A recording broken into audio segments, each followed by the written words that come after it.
Nós vamos então fazer uma breve recapitulação, não só pelos irmãos que estão iniciando, mas por vocês também que já fazem aí algumas semanas, né? Então é bem possível que não lembre mais do conteúdo. Bom, nós estamos estudando Gênesis, então nós vamos aí pegar a Bíblia, no livro de Gênesis, que a gente vai estar discorrendo aqui de alguns pontos. Então a recapitulação é a seguinte, e aí vocês inclusive de repente se lembrarem alguma coisa que nós falamos, né, na ocasião das aulas, e quiserem retomar agora, tranquilo, tá? A gente dá esse segmento aqui e qualquer coisa a gente até faz essa revisão hoje, né, mais abrangente, continua na aula que vem o conteúdo em si que seria para hoje. Eu só estou dizendo que vocês têm toda a liberdade, amados, tá bom? A gente programa, a gente intenciona, a gente ora, prepara a aula, mas o nosso interesse é sempre tentar solucionar as dúvidas que vai aparecendo, né? Que é, lógico, concernente, que é pertinente à matéria. Claro que a gente não vai, né, fazer aquele desvio santo, aquela saladona, porque senão a gente, não é que desperdiça o tempo, mas a gente perde o foco, né, principal, que é o conteúdo da matéria em si. A gente sabe que outros assuntos vão surgir lá para frente em outros livros, né? Mas vamos lá, então nós estudamos, se vocês lembram, do capítulo 1 até o capítulo 6, isso, uma coisa boa, salvou a pátria aí, né? Até o capítulo 6 de Gênesis. Então vou fazer a recapitulação desses 6 capítulos, tá? O primeiro capítulo, então, o primeiro e o segundo capítulo, trata da própria criação de Deus, né? O primeiro capítulo vai detalhando o dia a dia. É bem interessante, amados, que o livro de Gênesis e toda a Bíblia em si não pretende provar a existência de Deus. O capítulo 1, verso 1, né? No princípio criou Deus os céus e a terra, já mostra Deus como sendo uma realidade e um Criador. Então, assim, quem se relaciona com a Bíblia já tem que crer que Deus é uma realidade. O livro de Hebreus, capítulo de número 11, verso de número 3, o autor dos Hebreus, ele disse o seguinte, ora, do verso 1 ao 3, ora, a fé é o firme fundamento das coisas que se esperam, a prova das coisas que não se veem.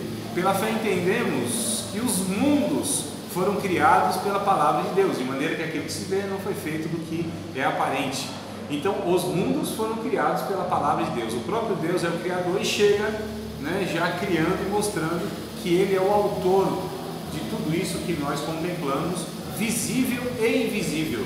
Ou seja, tudo que existe, né, nesse mundo, nessa criação, e aquilo que pertence a outra realidade que nós sabemos que tem, que é a realidade espiritual, os seres angelicais, etc.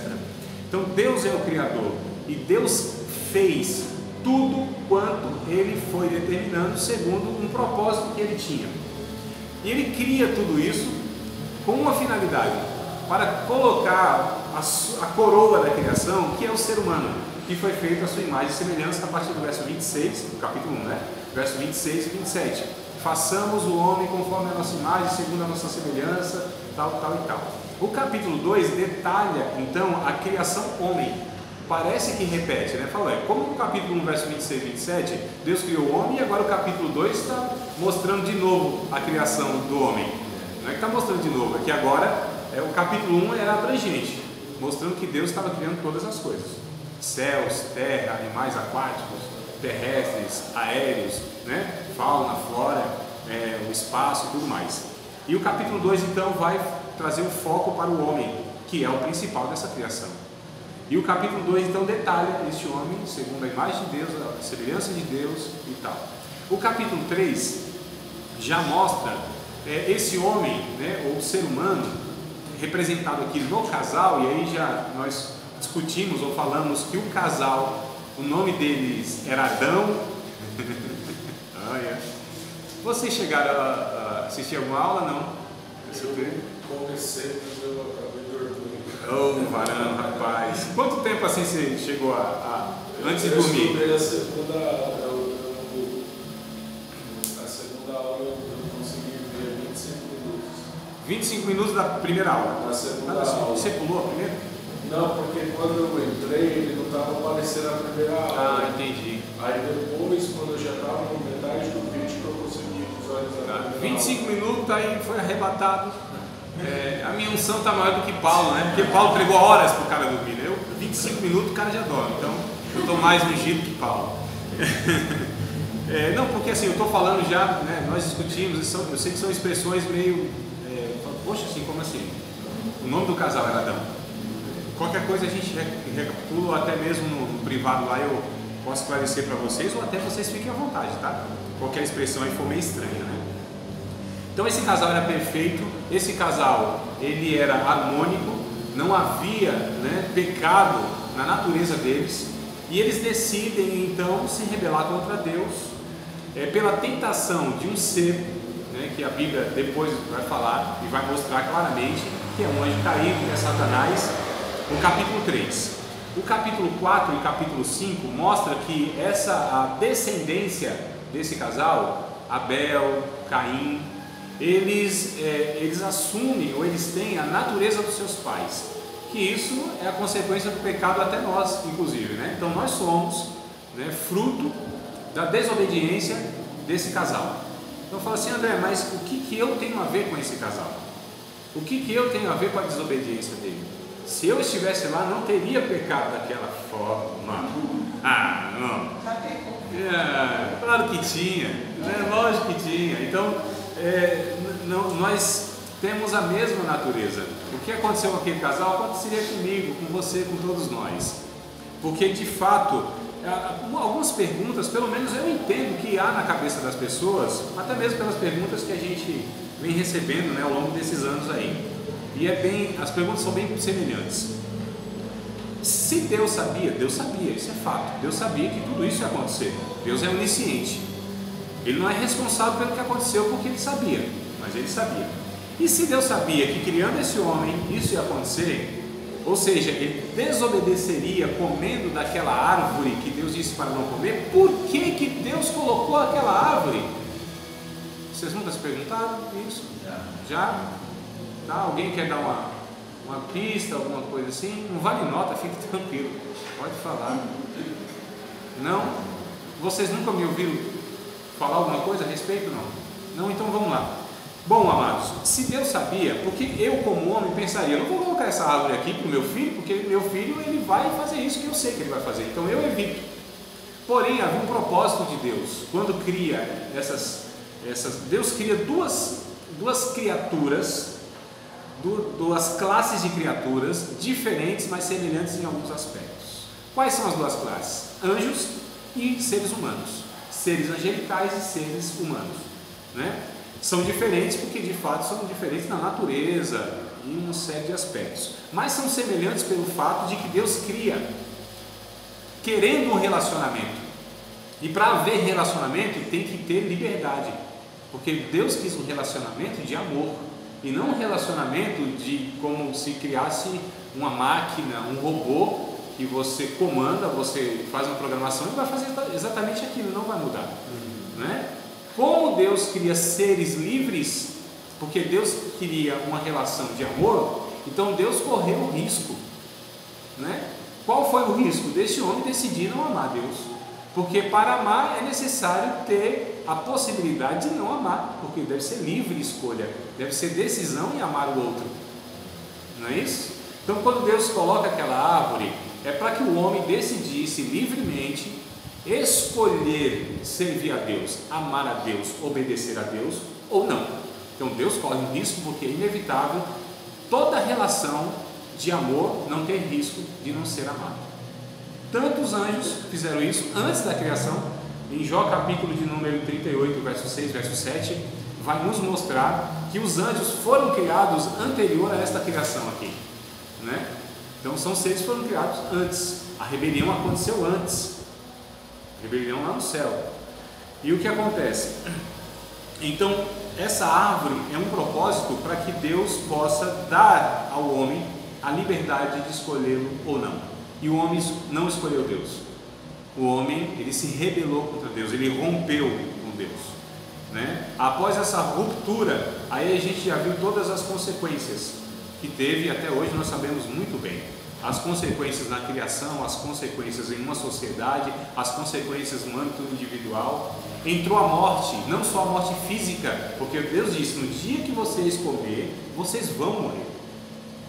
A palavra de Deus, amados, ela é a verdade. Embora Satanás disse, não, vocês não vão morrer coisa nenhuma, vocês vão ser igual a Deus. Primeiro, esse ser humano, esse casal, eles já eram a imagem e semelhança de Deus, não é?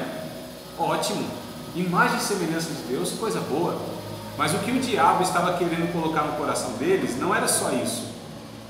O que o diabo queria colocar no coração deles é que vocês, na verdade o diabo queria colocar no coração dele o que tinha no coração do diabo.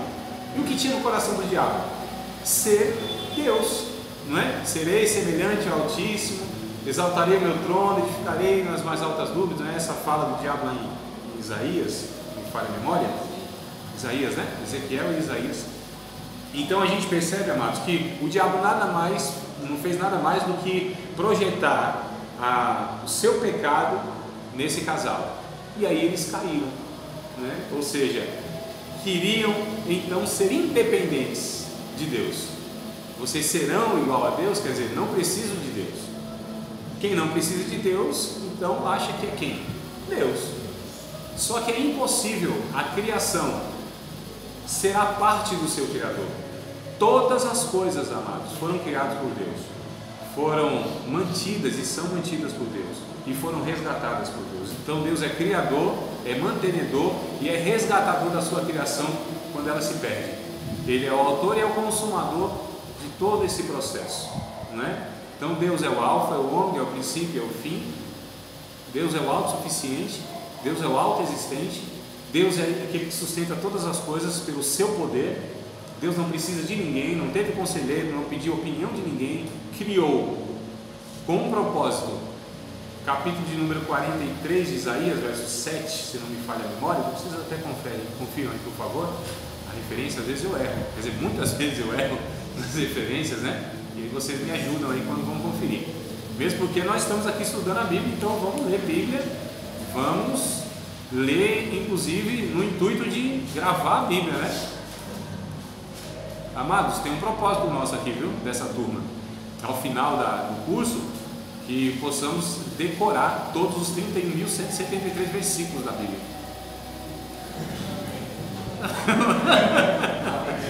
Vai levar uns anos aí, vai morrer e vai conseguir. Ao final do ano ou dos anos? Não, mano, eu estou uns 20 anos tentando sair, uns 73 eu decorei. Né? Claro, fica à vontade. Deus não vai proibir o homem e a mulher de se aproximar da árvore do conhecimento do bem e do mal. Só que, pelo pouco que eu li, não vi Deus demora proibindo da chegada da árvore da vida. Havia, o homem se alimentava da árvore da vida ou não chegava nem perto? Meu amado, o que o texto diz, o relato, diz que Deus ele expulsa o homem do jardim, não dá mais acesso ao jardim. Ele coloca um querubim para guardar essa árvore e o caminho, para que o homem não tivesse mais acesso, inclusive uma espada inflamada, né? Então o homem não teve mais acesso, foi proibido mesmo o acesso à árvore da vida. Por qual motivo? Esse homem no pecado, imagina só, um homem no pecado, e mesmo assim ele ainda tendo a vida eterna, ele ia só acumular para si juízo. Então, porque de fato, o que Deus quer ensinar ali não é só questão de ter vida longa ou não, é de ter uma vida adequada. Qual é a vida adequada? É uma vida de santidade, uma vida que tem o propósito, que é esse Isaías 43, 7. O propósito do ser humano ser criado é um só: glorificar a Deus. Então não tem como glorificar a Deus, e o homem não glorificaria a Deus vivendo no pecado. E isso se estende por toda a história da humanidade até Cristo. Quando Cristo vem, já adiantando toda a história, né? Eu pulei milhares de anos, ou dezenas de séculos. Aí Jesus resolve isso, porque Jesus é aquele que dá condição do pecador, mesmo sendo pecador, porque nós continuamos sendo pecadores, mesmo depois da regeneração. Porém, o sangue de Cristo resolve isso que foi criado lá essa inimizade que foi criada lá no Éden. Jesus reconcilia, Jesus faz a ponte, né? Ele resolve. Mas a árvore foi vedada, não tinha mais acesso. A Bíblia clara. Eu vou resumir, mais ou menos assim, eu queria saber se antes do pecado eles se alimentavam da árvore da vida. Sim. Sim, e essa árvore que proporcionava eles terem essa continuidade de vida eterna. É interessante, amado, teu nome É Jean, tu és o Jean. Lucas, Mateus e Jean. Isso. Lucas, Mateus e Jean, sente nessa ordem assim, que tem umas 2 semanas eu falo. É que se mudar de ordem aqui, meu irmão, bagunça tudo na minha cabeça. Jean, a gente vê, e os demais irmãos, claro, a gente vê lá no Apocalipse, no último livro da Bíblia, aparece uma árvore também lá na eternidade. Interessante isso. Essa árvore também proporciona a saúde das nações, a vida eterna. É claro que não é a árvore em si, é a providência de Deus, né? Porque nós sabemos que é Deus, o próprio Deus, não é uma árvore mágica. É possível até que seja simbólico isso, nem seja literal lá, né? A questão é, o ensino é que o homem, o ser humano, não é autossuficiente, ele não banca a sua existência.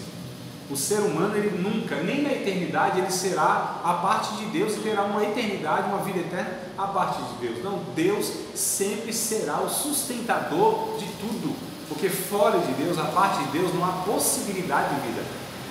Nada existe fora de Deus. O inferno existe em Deus, o diabo existe em Deus, né? Porque ele é criador, ele é originador, sustentador, que nós falamos de todas as coisas. Então até o inferno existe em Deus. Não é quando a gente fala assim, Deus está em todos os lugares, é correto, mas mais do que isso é que todos os lugares estão em Deus. Todos os lugares estão em Deus, né? Automaticamente, claro, ele está em todos os lugares. Mas a questão é assim, tá, Deus está em todos os lugares. A gente às vezes compreende, não, Deus ele preenche todas as coisas. Não, todas as coisas subsistem em Deus. Porque fora dele não há possibilidade de existência de nada. Ele é o originador de tudo. É o fator causal que a gente fala, né? Ele é o que criou todas as coisas. Ele sim, antes de tudo, existia. Não, ele não existia, ele era. Porque Deus está para além da existência, né? Tempo e espaço foram coisas que Deus criou. Então, tudo que existe teve um começo, terá um fim, de uma maneira ou de outra. Deus está para além disso, a parte disso, ele interfere nisso. Recapitulando, né? Acho que a primeira aula foi isso aí. Então, assim, são frases para chocar mesmo, né? Para a gente falar, opa, será que esse cidadão está falando uma heresia? Não, é para despertar para a gente pensar. Então, Deus não existe, né? Deus não existe, porque tudo que existe há um começo, há um fim. Foi criado e terá uma finalidade última. Deus está para além da existência. Quem criou Deus? Antes que tudo isso existisse, onde estava Deus? Olha só as perguntas que vão se levantando. Por quê? Porque a nossa experiência é essa, de coisas que começaram e coisas que irão acabar. Mas Deus é diferente de tudo isso, Ele é outro ser. Deus não habita num tempo, Ele não tem passado, presente nem futuro. Ele habita numa eternidade. Eternidade não é um tempo sem fim, é a ausência de tempo. Então a criação aqui no capítulo 1 tem sol, tem lua. Isso justamente para regulamentar ou para estabelecer os tempos, estações, anos, meses, dias, horas. Deus está para além de tudo isso, Deus. Para além de tudo isso. Nós estamos falando de um ser que ele é totalmente independente, ele é autossuficiente, ele subsiste nele mesmo. Antes de Deus o que havia? Nada. A Trindade, Pai, Filho e Espírito Santo, numa harmonia perfeita, não tinham falta de nada, não criou a humanidade porque estava meio em crise, queria alguém louvando, levantando as mãozinhas para o céu, cantando alguma coisa, servindo ele. Não, estava tudo bem, muito bem, obrigado na Trindade. E quando ele cria, inclusive isso aqui dá uma dor de cabeça danada para eles, né? Então Deus não tinha crise nenhuma não. Esse negócio que às vezes esse Deus que a gente cria é um Deus que se a gente não cantar, se a gente não louvar, se a gente não orar, se a gente não fizer, o negócio vai dar ruim, dá nada, irmão. Ele dá conta de tudo. Aliás, eu sinceramente, é que eu sou homem, né? Não vou entender isso nunca, mas rapaz, se fosse eu falaria, eu vou criar essas criaturas nada. Isso não dá tanto trabalho na vida, né? Mas ele compartilha essa dádiva de existir, e aí cria todos nós com um propósito, que é o Isaías 43:7, não é isso? Eu os criei, eu os formei para a minha glória, não é isso? Então há uma finalidade aqui na criação. para o homem e para toda a criação, aliás. Porque o salmo último, né? Acho que é o Salmo 150, aliás, é o Salmo 148, vai colocar como toda a criação, seres animados e inanimados, angelicais e seres humanos, todos foram criados para prestar louvor, culto a Deus. Então os passarinhos cultuam a Deus, as águas, os ventos, olha que coisa interessante, né? Os animais cultuam a Deus, as estrelas cultuam a Deus, está escrito lá. Então se você, o 150 é o último que está falando, tudo tem fôlego louva ao Senhor. Mas é o 148, se não me falha a memória, né? Os anjos poderosos, os animais terrestres, as estrelas, tudo rendam louvores a Deus.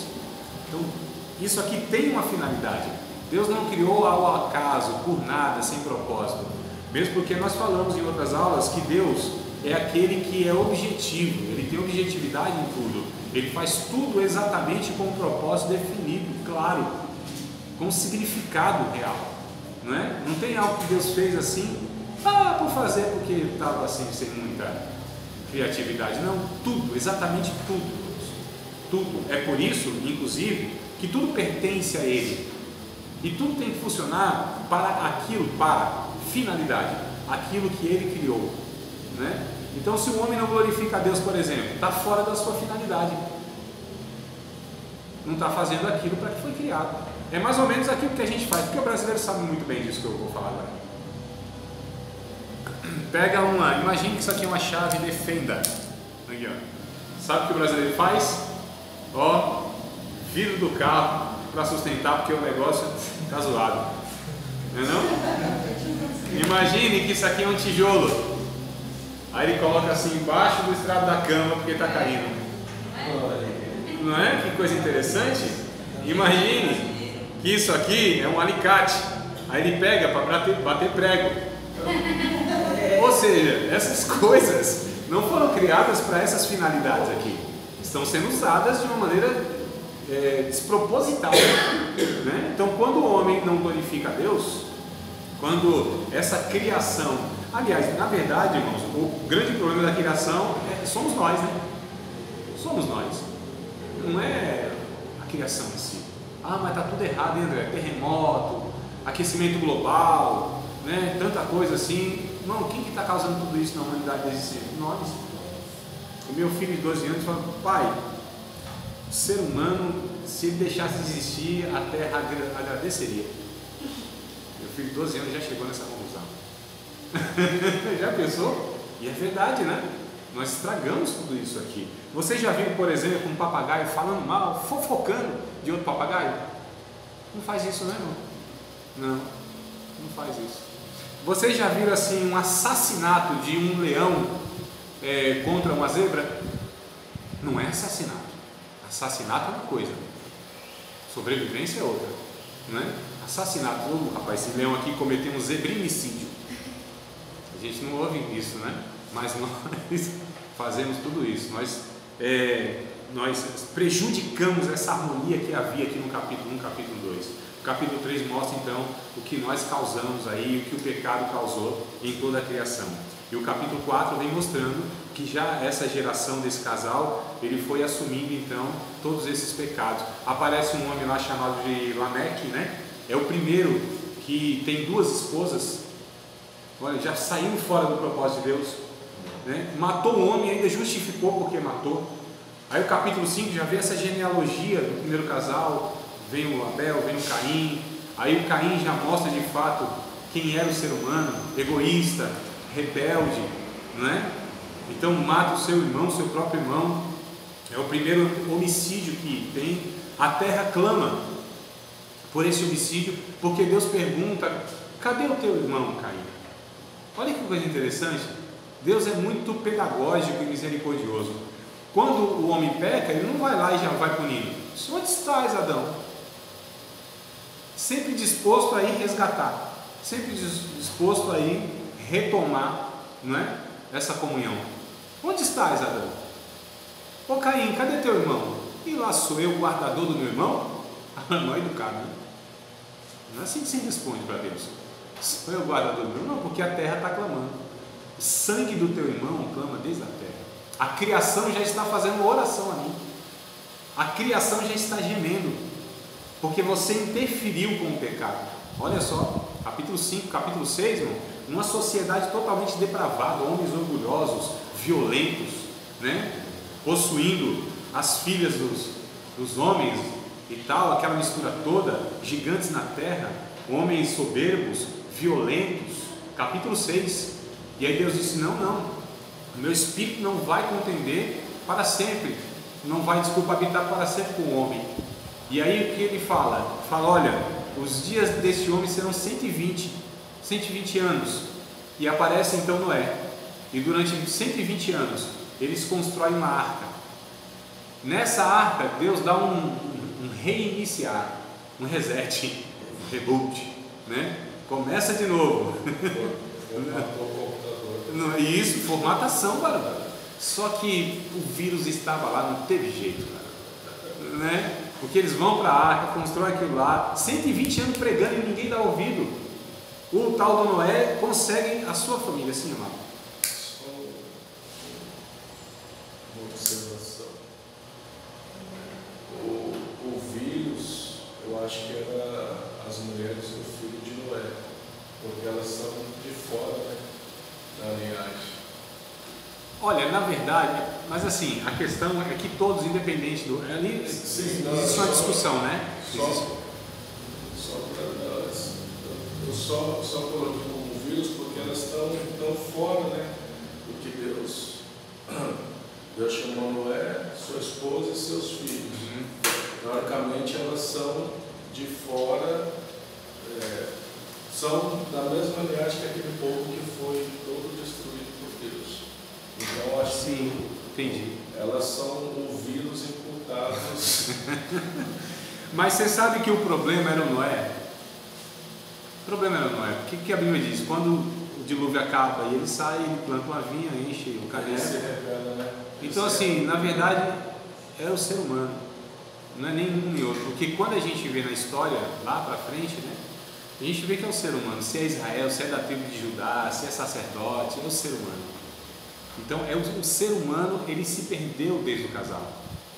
E começa a saga do resgate de Deus na história humana, né? Que a gente vai ver na aula que vem, se Deus quiser, no capítulo 12 de Gênesis, onde começa Deus chamar um homem e separar esse homem para formar uma nação, a partir dessa nação para revelar o Salvador para todo mundo.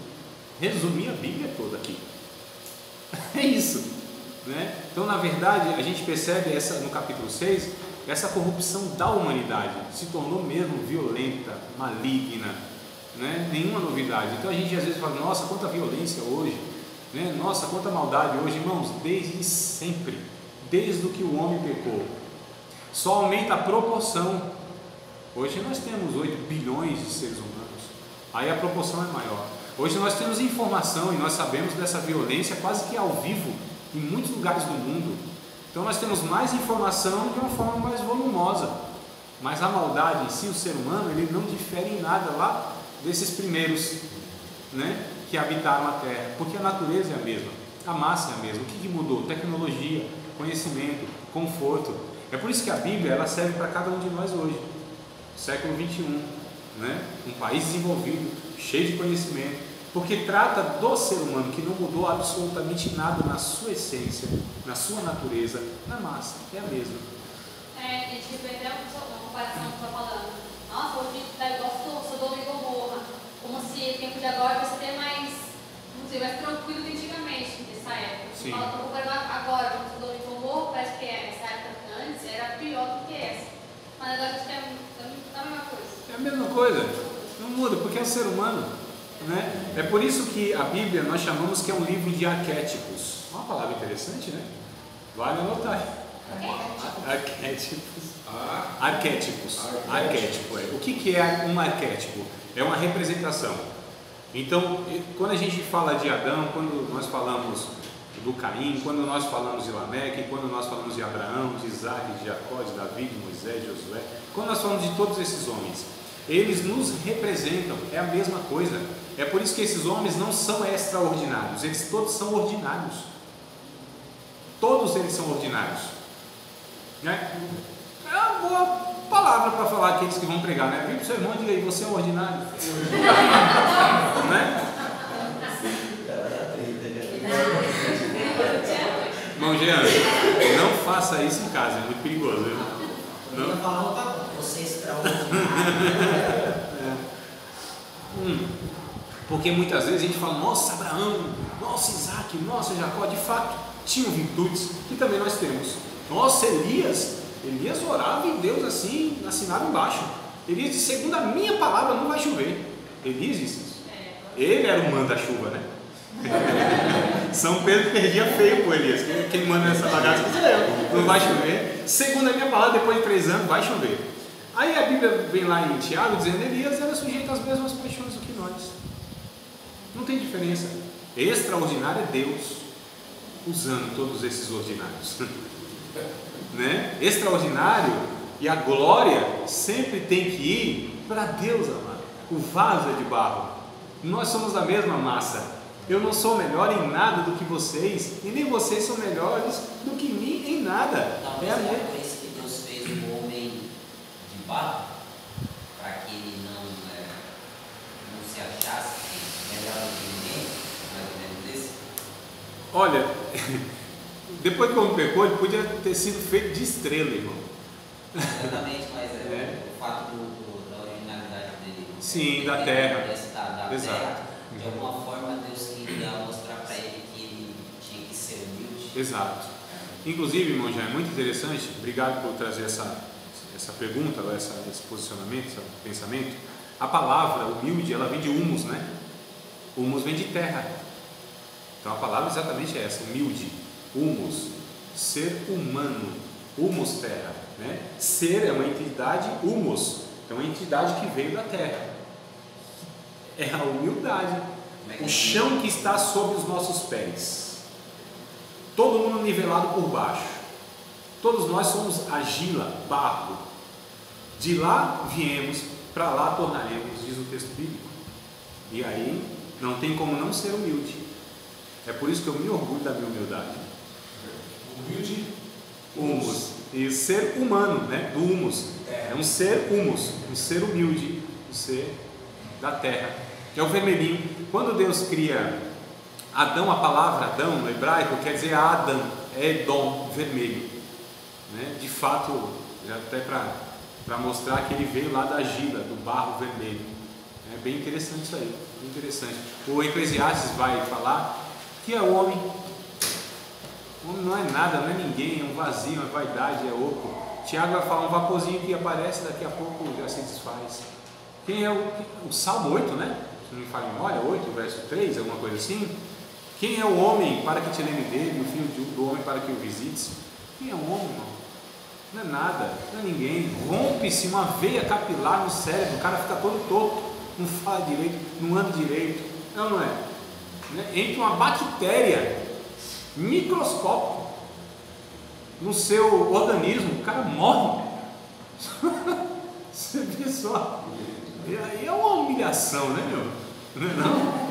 É uma humilhação muito grande, né? É tão forte se torna tão sensível, né? Então todos nós, você vê às vezes essas pessoas se vangloriando, se ensoberbecendo, porque tem um diploma, porque tem uma cor da pele, porque nasceu em tal lugar, porque estudou em tal lugar, porque tem tal carro, porque mora não sei aonde, né? Porque tem dinheiro, porque isso. Meu, morre como todos os homens. Aliás, Eclesiastes vai dizer que morre como todos os animais. Olha só, como todos os animais morrem, nosso corpo é frágil, se tornou frágil. Depois do pecado, isso aqui, irmão, vai se desfazendo cada vez mais. Nós sabemos disso, quando a idade vai chegando. Como diz o Isaías, murcha e cai. Toda a glória do homem é como a erva, como a flor do campo, murcha e cai. Né? Não tem esse negócio pra lá, né? Onde eu estava, que eu me perdi todinho agora? Capítulo 6. Terminaram no capítulo 6. Capítulo 6, obrigado. Então o capítulo 6 mostra essa humanidade, essa sociedade toda depravada e precisando de fato de uma intervenção divina, porque eles iam se destruir. Aparece então Noé, onde Deus acha graça em Noé. Então convoca Noé para construir a arca, passa 120 anos para construir esse barco absurdo, 130 metros de comprimento, 23 de largura e 43 de altura. É grande, viu, irmão? calcula aí, 137 metros comprimento, 23 de largura e com pavimentos, né, andares, 43 metros. É alto. 23 de largura. 23, isso. 137, 23, 43. Fica 2 anos para construir. 120 anos. Construindo enquanto tempo achando, né? Isso. Tá louco. Sabe por quê também, amada? Porque o Noé disse assim, vai ter um dilúvio, uma enchente no mundo todo, mas nunca tinha chovido. Nunca tinha caído uma garoa. Se fosse São Paulo, não ia ser chamado de Terra da Garoa, nunca foi. Só uma pergunta, eu pensei em pesquisar mais ao mesmo tempo, sinceramente. A Bíblia diz que no caso as águas cobriram um dos montes mais altos. Eu vi uma pregação sobre isso uma certa vez e eu não me lembro mais ou menos a metragem hoje do monte mais alto. Mas tipo. Hoje é o Everest, parece, né? E no caso, tipo, você vê que é um monte muito alto mesmo. Exato. A ponto de poucos homens conseguirem subir lá, né? Hoje já é mais acessível. Mas a Bíblia diz que cobriu um dos montes mais altos, 15 côvados acima do monte. Então, foi algo que. Não, foi, de fato, colocou a pergunta, amado, que alguns fazem é o seguinte: esse dilúvio foi local ou foi em todo mundo? Essa é uma pergunta que se faz. A questão submergiu todas as criaturas. Se todas as criaturas estavam num lugar menor, não se sabe. A questão foi água até umas horas. Na Bíblia diz que foi sobre toda a terra. Então, mas a expressão no hebraico diz a dimensão. Isso, terra. Talvez toda a terra onde era habitado, porque não era, nessa ocasião, a terra não era habitada como hoje, por exemplo. Inclusive a gente vai ver no capítulo 10, os filhos de Noé, Sem, Cã e Jafé, eles que vão povoar, e aí deles se originam, né? Sem, os semitas, Oriente Médio ali, aquela região, Cã, África, e Jafé, Europa. Então a gente vai detalhando aqui, esses 3 filhos eles vão povoando, né? Ao longo dos séculos. Então, hoje nós temos 8 bilhões de pessoas, mas naquele tempo era infinitamente muito menor. Então eles não ocuparam, mesmo porque eles se ficaram ali, que é a Torre de Babel, né? Eles ficaram ali para edificar uma cidade, eles não queriam se espalhar. Olha a rebeldia, porque Deus disse lá no começo em Adão: vocês devem se frutificar, multiplicar, encher a terra, se espalhar. Ele falou: não, vamos fazer aqui um puxadinho para a gente, uma torrezinha, vamos aqui edificar. E Deus precisou vir e confundir a língua deles para que eles cumprissem o mandato social de Deus, né? Olha só que coisa interessante. Mas a questão de fato, foi o dilúvio que matou todos os seres humanos e os animais, a não ser aqueles que foram colocados na arca, justamente para que Deus desse esse reinício. Aqui Deus está também, entre outras coisas, nos mostrando que é a natureza do ser humano, porque Noé, de fato, amados, não era o cara. Não é. Ainda que o nome dele fosse Roberto Carlos, não seria o cara. Era ele. Não era ele. Então Noé, ele já mostra, não mudou nada. O ser humano precisava, na verdade, de salvação. O que ele teve ali foi um escape. Só que Deus está mostrando também aqui que ele é um ser, preste atenção nisso, porque é muito importante. Deus está mostrando que ele é um ser de julgamento moral e é um juiz, e que vai pedir conta e que vai trazer o julgamento sobre todo o pecado. Não é? Ele está mostrando aqui. Inclusive, lá no Novo Testamento, lá Pedro usa essa passagem, porque dizia assim: vocês falam esse negócio aí de que Jesus vai vir, Deus vai julgar o mundo. Desde que a gente conhece que o mundo é mundo, a gente ouve falar disso, não é? Aí Pedro vai dizer: não, vocês não ouviram que pelas águas o mundo antigo foi julgado, que os anjos foram julgados, que Sodoma e Gomorra foram julgados? Deus também há de julgar. Então haverá um julgamento. Lá do começo Deus já está mostrando que Ele é santo e que Ele não tolera pecado e não faz vistas grossas ao pecado, e o pecado merece uma justa retribuição, uma paga, né? Lá começou, desde a desobediência, entrou a morte física. Embora eu falava: André, os camaradas viviam aqui 900 anos, André. 800 anos, né? O Matusalém, 990, não agora eu me perdi, 960 e tanto, que é um bocado, um monte, né? Então, mas na proposta de eternidade, 1000 anos é pouca coisa, é quase nada, né? Então foi entrando a morte física, entrou a morte espiritual, porque eles romperam com Deus, e veio a consequência pior de todas, que é a morte eterna, que é a separação definitiva da presença de Deus. Então aqui nós temos 3 mortes: a física, biológica, onde esse corpo aqui vai se esvaindo, e cada vez mais a gente percebe que a gente vai tendo mais dificuldade nesse corpo, doenças, não é? O estilo de vida que nós vivemos é pecado. O salário do pecado é o quê? A morte. Sim, claro. Essa parte de morte e tal. Gênesis 1:2 tem aquela teoria do gap, né? Da lacuna, que as pessoas falam que houve uma destruição. A terra caótica, né? Isso, a terra caótica. Realmente aconteceu isso? Ou ali era apenas Deus, como é que eu posso falar? Primeiro ele deu a abrangência, como o senhor falou, no capítulo 1, e depois ele foi contando como foi a criação. Ou realmente aconteceu essa quebra de Satanás ali que destruiu a terra? Isso. Talvez os irmãos não saibam o que o irmão Jean está se referindo. Existe uma linha de pensamento, né, uma corrente teológica, que é a minoria, né? Um ou outro que pensa isso, e diz que o Gênesis 1, capítulo 1, no princípio criou Deus, ponto final, né? A terra era sem forma e vazia. Aí tem a lacuna, que é essa terra caótica, que Deus cria, o diabo é lançado na terra, aí cria esse caos, aí Deus recria a terra, é a terra recriada, não é isso, irmão Jean? Essa é uma teoria. Eu particularmente não vejo isso no texto bíblico no original. Eu e um bocado de estudiosos, né? Inclusive os que eu considero mais sérios que nós temos aí. Então isso é uma teoria assim, de um cabra que criou isso, e pouquíssimos acreditam nisso, porque o texto original não dá a entender, né, que houve de fato essa possibilidade. É uma corrente teológica, é um pensamento. Eu particularmente não acredito, pelos estudos até dos originais, né? Eu acho que é uma forçação hermenêutica, né? Mas é uma opinião, e aí a gente tem opiniões diversas, né? Até porque se isso acontecesse, então a morte entrou no mundo antes do pecado, basicamente isso.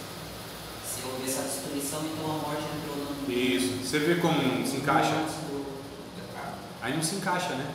Por isso que, para mim não se encaixa, para mim, para a maioria dos sérios, né? Ou todos os sérios, né? Eu não estou nem falando que o cara que criou essa teoria não é sério, mas deixa lá. Então, queridos, a gente percebe que há consequências aqui, e Deus se mostra como esse ser pessoal, esse ser que interfere na sua criação, e esse ser que de fato vai pedir conta. Tudo que é feito, nada vai escapar dos olhos de Deus. Ele é o juiz de toda a terra, ele é o justo juiz, não é? Então ele vai mostrando isso nesses primeiros capítulos já da história da humanidade. Então a gente parte do capítulo 6, 7, 8 e 9, né? Então a gente vê o dilúvio, tudo isso acontecendo e tal. Aí então acaba o dilúvio.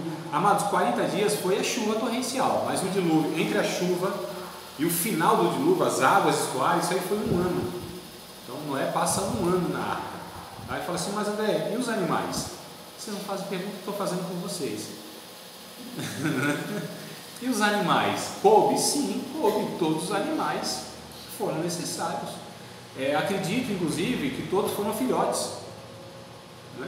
Todos foram filhotes. E quem ordena esses animais não é o Noé, é o próprio Deus que convoca os animais. Vão, né? Bem interessante essa questão. Desculpa, você está falando da morte espiritual, morte física, e qual é a morte? De terra. A morte física, bom, o corpo, né, perde o fôlego, se vai, vira água. Isso é a questão biológica, morte física, biológica. A morte espiritual é a separação, então, do homem e Deus. Hoje, todo aquele que não nasceu de novo, todo aquele que não foi alcançado pelo Evangelho, ele é morto espiritualmente. Efésios capítulo 2 vai falar sobre isso, né? Vós que outrora estavas mortos nas vossas ofensas, vossos pecados, foram vivificados por Cristo Jesus. Então, a morte espiritual é a não comunhão com Deus.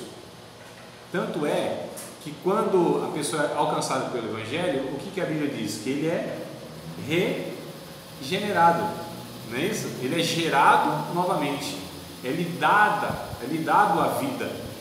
Então ele nasce de novo, é a expressão que a Bíblia usa, né? Então a morte espiritual é a não comunhão com Deus, é o não conhecimento de Deus, é de fato a separação que o pecado causou, né? Essa separação é morte.